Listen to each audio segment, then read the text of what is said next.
You've chosen a topic to research, you've developed a claim with a problem and solution, but now you need evidence to back up your claim. But what kind of evidence should you get? Well, perhaps the most obvious choice is written articles from websites, journals, and newspapers.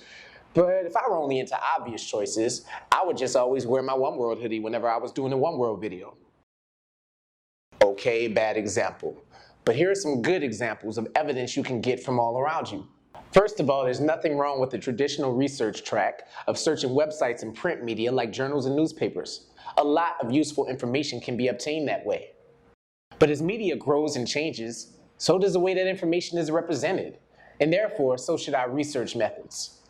In fact, some of the same news sources whom you would normally go to have their own podcasts and YouTube channels which present some of the same information in concise, even entertaining formats. Just because research is work doesn't mean it has to be boring.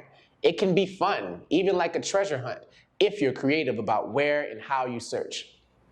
And varying up your research sources will also show your audience that you were thorough in your search for evidence, which should enhance your credibility in their eyes and help get them on your side. The most important thing is, whether you get your research from print media, a website, or audio and video sources, make sure your source is reputable.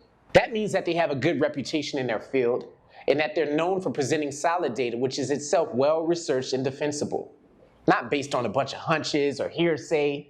For instance, if my topic were the ethical testing of experimental medicines, I would value the perspective of a medical podcast produced by doctors and scientists over an offhand quote by my favorite actor in a YouTube interview. I would also be careful about trusting a quote on the safety of experimental medicine trials if the quote came from the website of a company that's invested in selling the medicine, since their financial bias might affect the objectivity of their statements.